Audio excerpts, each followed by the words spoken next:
Hello everyone, we are gonna go back a little to previous regions of Genshin Impact to talk about new characters from Liyue and Mondstadt before going to the Shimeru area.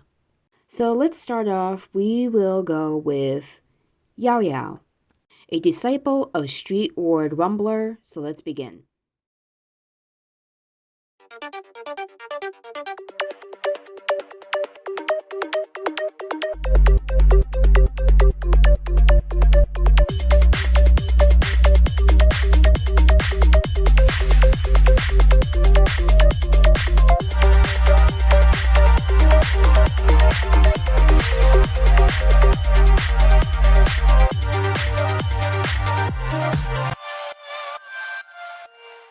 Yaoyao is a playable Dendro character in Genshin Impact, hailing from a rural area not far from Chinche village. Yaoyao grew up with nature at her side. Seeing potential in Yaoyao, Street Ward Rumbler took her in as her disciple, and Yaoyao left the tranquil mountains to live with her master in the bright and bustling Liyue Harbor. Yaoyao is a 4-star female character in Genshin Impact. Her vision element is Dendro, and she uses a polearm as a weapon.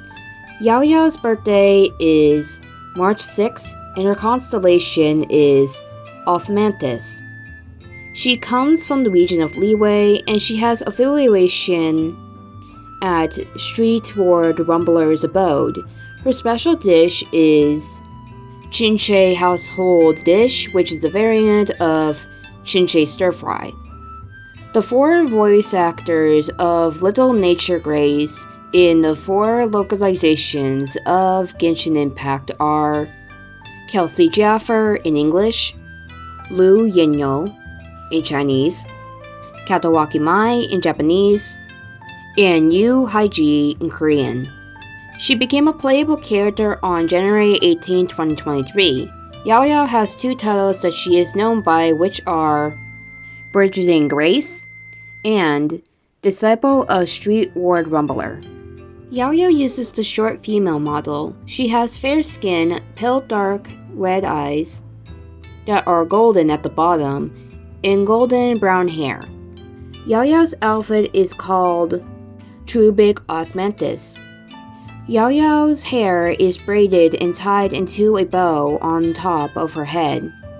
Her face is evenly framed by a set of neat bangs, with a pair of gold flower-shaped hairpins.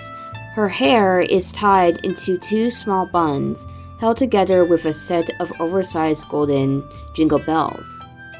For attire, Yaoyao wears a yellow-green overcoat with puffed sleeves, secured around the waist with orange bows.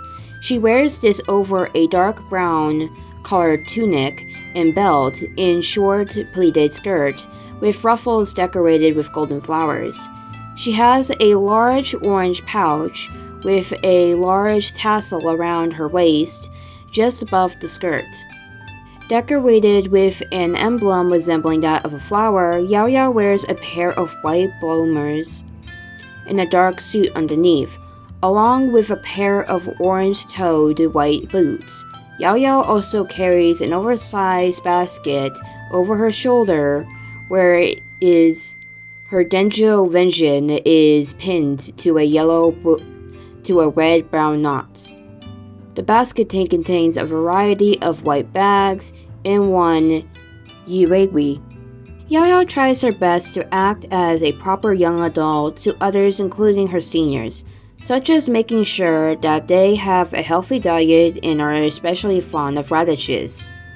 She is very curious about the outside world, having originally lived a life of seclusion with her parents around Chinche village, until she was taken in by Madame Ping. Similarly to Clee's Doriko, Yaoyao is very attached to Yuegui, who Cloud Retainer made for her. Toss and Turn Spear is Yaoyao's normal attack. The normal attack performs up to 4 constructive spear strikes, while the charge attack consumes a certain amount of stamina to lunge forward, dealing damage upon opponents along the way. And finally, the plunging attack plunges from mid-air to strike the ground below, damaging opponents along the path, dealing AoE damage upon impact. Ravenous Sky Cluster is Yaoyao's elemental skill. She calls upon Yuegui drawing mode, a special device created by a certain adeptus to help Yaoyao solve her problems. This skill will be used differently in holding mode. With hold, it enters aiming mode and helps adjust the draw direction. With Yuegui drawing mode, it draws out white jade radishes that will explode upon hitting characters or opponents, dealing dendro damage to opponents within a certain AoE, and healing characters within that same AoE based on Yaoya's max HP. If a radish does not hit either an opponent or a character, the radish will remain where it is until it explodes on contact with a character or opponent, or will explode after the duration expires. Yuegui drawing mode will choose its radish draw targets. If all nearby characters have more than 70% HP remaining, then it will draw a radish at a nearby opponent. If nearby characters have 70% or less HP remaining, it will draw a radish at a character with the lowest HP percent remaining if no opponents exist nearby. Yuegui will draw white jade radishes at characters even if they have more than 70% HP remaining. There are a maximum of 2 increases Yuegui drawing mode can exist at any one time. Blue Jade Descent is Yaoyao's elemental burst. At the enjoyment of a certain adeptus, Yuegui's full potential can be unleashed in an emergency, dealing dendro damage to nearby opponents and entering, in some sense, unsurpassed Adepto Legacy state. With the Adepto Legacy does these things. White jade radishes generated will be charged to heal and deal damage according to the skill. Explosions will heal all nearby party members, and the dendro damage that they deal with will be viewed as elemental burst damage instead. The second summons Yuegui jumping mode.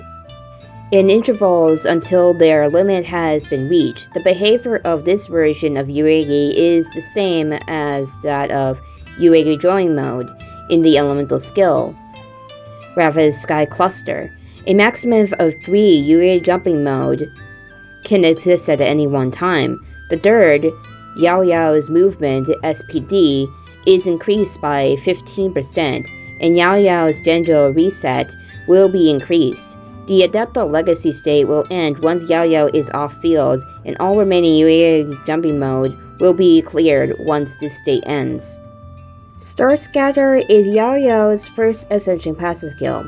While affected by the Adepto Legacy state caused by Moon Jade Descent, Yaoyao will constantly draw white jade radishes at nearby opponents when she is sprinting, jumping, or running. She can draw 1 jade radish this way once every 0.6 seconds. In Other Shoes is Yaoyao's 4th Ascension passive skill. When white jade radishes explode, active characters within their AoE will regain HP every 1 second based on 0.8% of Yaoyao's max HP. This effect lasts for 5 seconds. Tailing on Tiptoes is Yaoyao's utility passive skill. When Yaoyao is in the party, your characters will not startle crystal flies and certain other animals when getting near them. Check the other subcategory of the Living Beings / Wildlife section in the archive for creatures this works on. The Adepti faithfully adhere to the contract they have with Rex Lapis, and have thus defended Liyue for millennia. When danger arises in Liyue, the Adepti are sure to come forth, and they do show up from time to time when the land is at peace. Sometimes they do so to punish those who harbor evil in their hearts, and sometimes they intervene to save the imprisoned. And if they happen to meet someone with a destiny intertwined with that of the Adepti way, they will take them as a disciple and teach them their arts. Amongst the Adepti, Street Ward Rumbler is among those who interact more with mortals. She has a great many disciples, the youngest whom is named Yaoyao. Yaoyao is both talented and inclusive. And while she is still very young, thus limiting her ability to fully take in what she has been taught and causing no small amount of innocuous mistakes in the process, she will in time become a most knowledgeable girl. She also possesses a gentle and caring nature, and she treats people with earnestness and generosity. Not only does her master favor her, but her senior disciple and other elders in her life too very much dote on her. Most will never have the fortune to enter the Adepti abodes in Junyang cars, but Yaoyao comes and goes between both freely and often. Indeed, the love she receives from the Adepti at her young age is quite an enviable matter. As the people of Liyue Harbor see it, Madame Ping is often found with Yaoyao by her side, the two seeming the very image of a loving grandmother and granddaughter. In truth, however, there is no blood relationship between them, and Yaoyao is Madame Ping's, or should we say, Street War Rumbler's, disciple. When Yaoyao first became the Adeptus' disciple, she was still too young to have learned to read and write, and so her master began by teaching her the etiquette of tomes of poetry on a daily basis. As she grew, Street Ward Rumbler would gradually add the rites of the Adepti, their methods of self-cultivation, and her own spirit arts into Yaoyao's curriculum. The voluminous nature of such teachings make committing them to memory a challenge for Yaoyao, but her master does not overly fret about such things, for it is apparent to her that Yaoyao has indeed listened to those lessons. While her spear's shaft is heavy and ill-aligned to a child's easy wielding, Yaoyao practices every day nonetheless. And while books of poetry might be hard to memorize, she reads them daily nonetheless, to the point where she can expound on the relationship between full stomachs and righteousness in her sleep. Having initially resolved to be a sterner tax mistress, Street Ward Rumbler was relieved to see Yaoyao's earnest attitude and thus relaxed her requirements a little. That Yaoyao generally treated her as a grandmother warmed the crooks of her heart gently as well. Indeed, despite being half the height of an adult, Yaoyao tended to Street War Rumbler's meals and fretted over her health when the hotter parts of the year gave way to the cold, as if forgetting that headaches and fevers were not common problems for the Adepti. Indeed, Street War Rumbler came to feel as if she really had been blessed with a granddaughter, and from then on, she never said a strict word to the child ever again. While she had not begun this relationship with any intention apart from taking a disciple, she now finds herself and Yaoyao inseparable, which is alright. She suppose let the little one stay by her side for some time yet. She still has much to teach after all. This story begins well before Yaoyao was ever born. Her parents, preferring life out in the mountain wilderness, chose to move away from Liyue Harbor and search for a quiet place near Chinche village to live, building their own abode and living life in relative seclusion. There they lived in solitude by the mountains and waters, and their backyard had a small field in which they growed melons, fruits, and vegetables. The closest settlement to them was Shinche village, and when they lacked any daily necessaries, they will bring the fruits for their field to the village and trade for what they required. This was the home to which Yaoyao was born. Thus did she gain the birds, beasts, and fish for companions while she was still a babbling babe. And thus did she take her first tottering steps in the radish field behind her house. Her gentle, pure soul was first cultivated in this quiet and cozy garden. Later, she would catch the eye of an adeptus and be taken in as her disciple.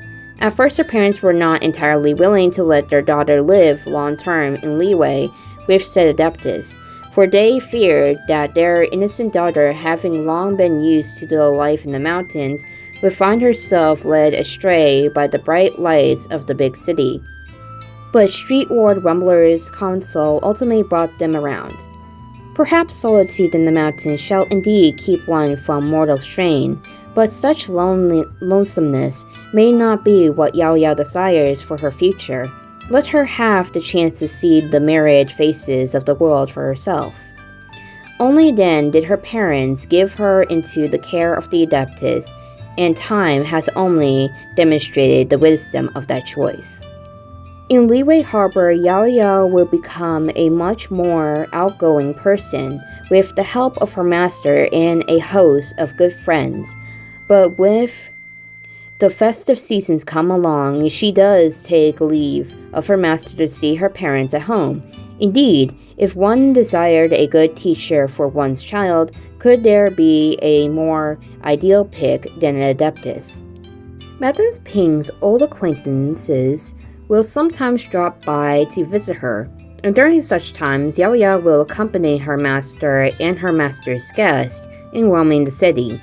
Having come afar, these guests will often not only visit the stores and food stands, but also attend storytelling sessions or Liyue opera performances at Heiyu Tea House.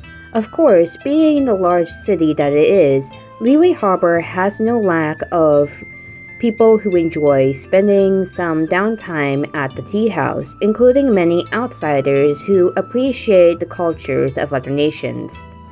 Once, 3 outsiders, first-time visitors to Liyue Harbor, sat at the table beside that of Yaoyao and company. Having heard an opera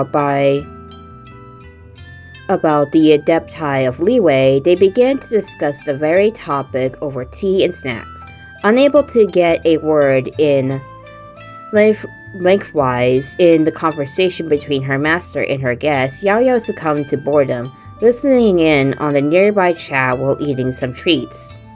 The lady from Inazuma seemed to think that Liyue's adepti were not much different from the Gu Jing of Grand Narukami Shrine, having changed over matter divine and literal alike.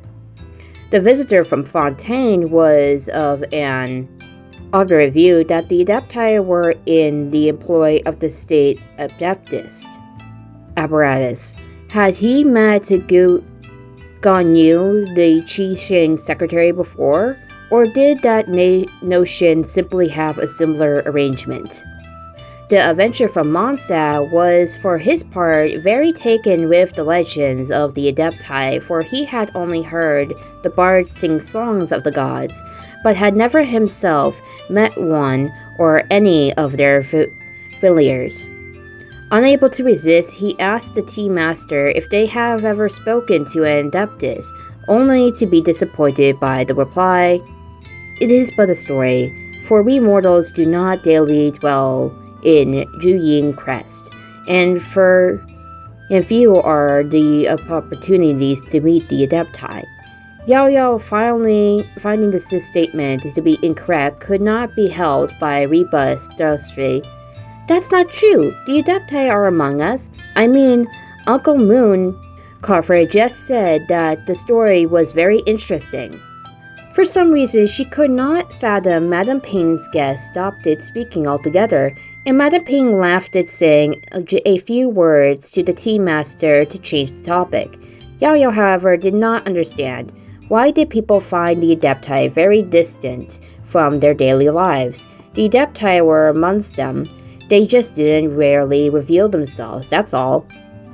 Not all people can be accepted and taken in as disciples by the Adepti.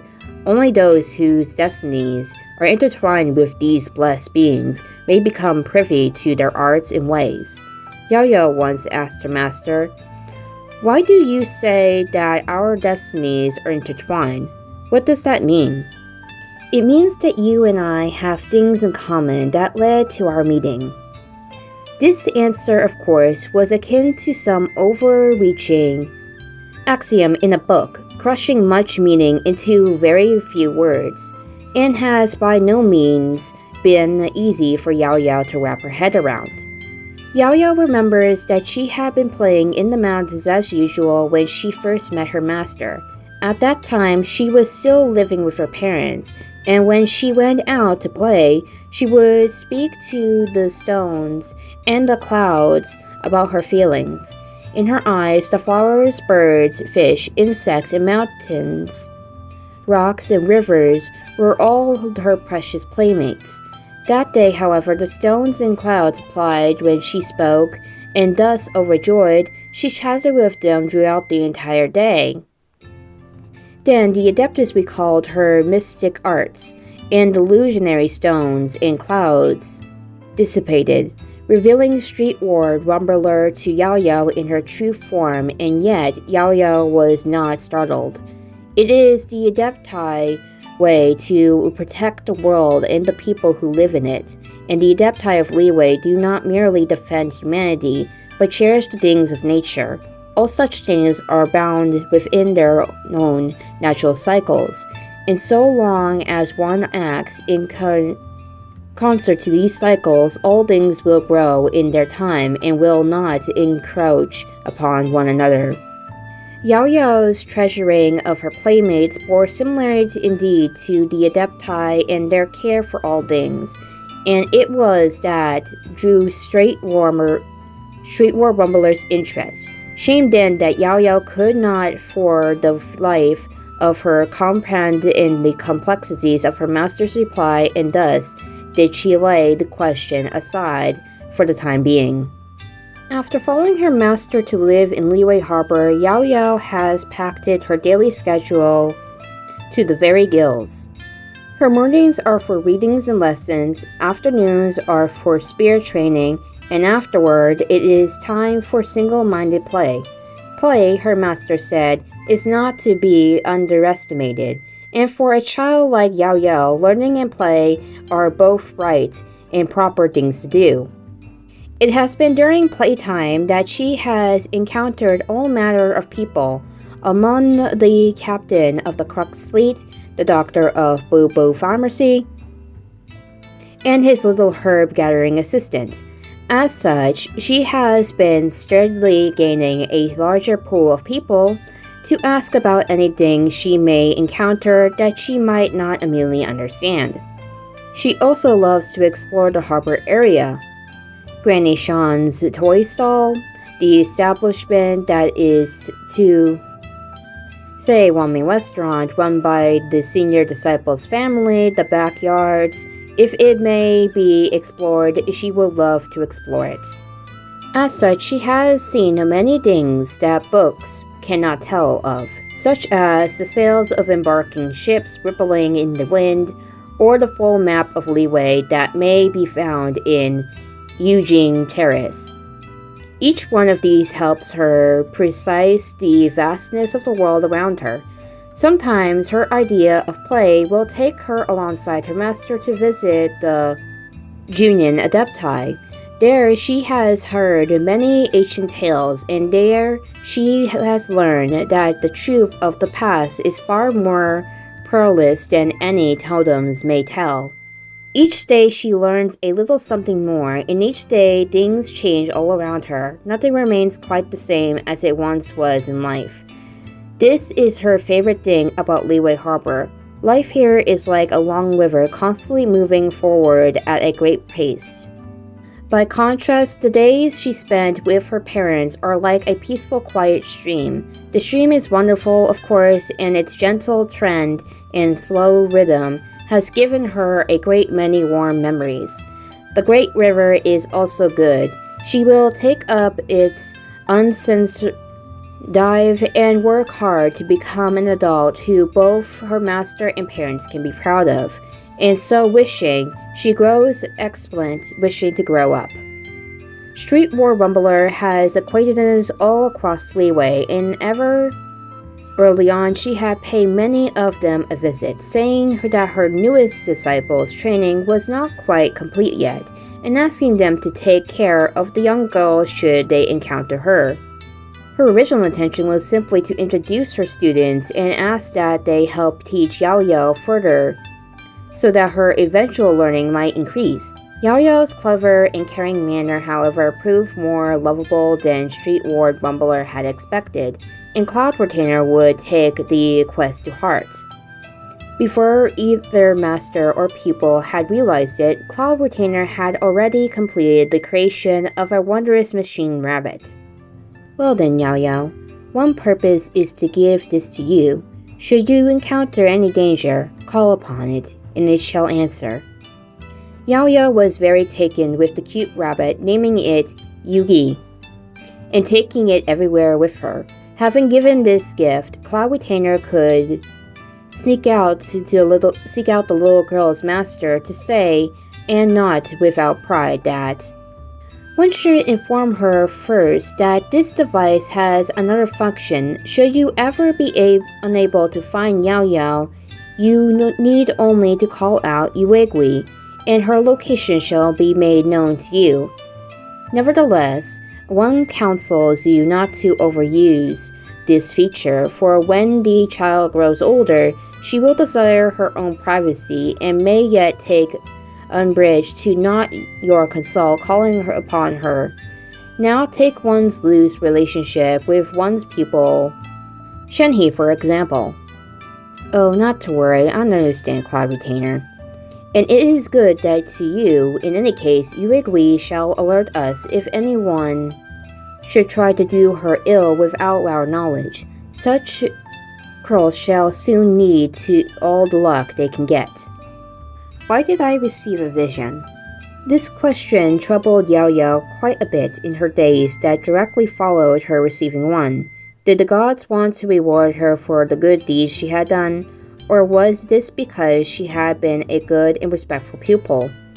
Speaking of which, her senior Xianglin and anti-Cloud Retainer student Shenhe had both visions as well, so this was because the gods recognized the Adepti, and so they would, as a matter of course, also extend this acknowledgement to the Adeptus students.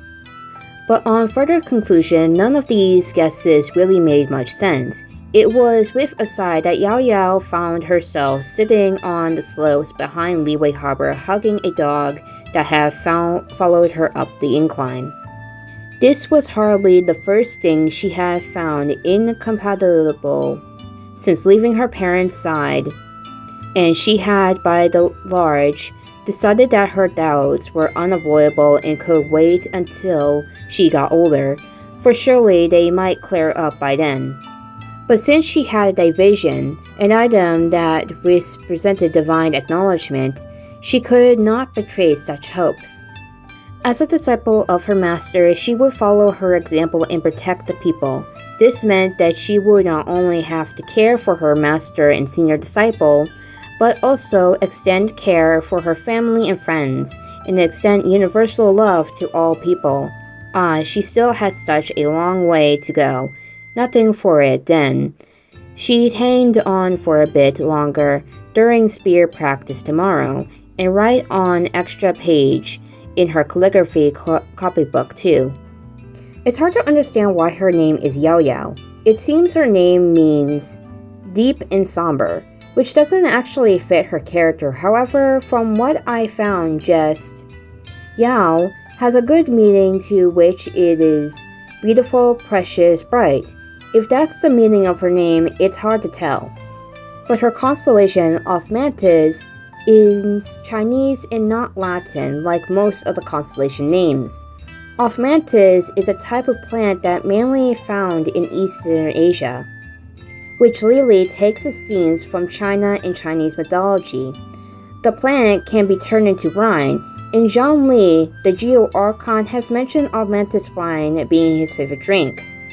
And that's Yaoyao. I hope you enjoyed the information. Next time, we will go to Mondstadt to talk about Frontline Surveyor Mika.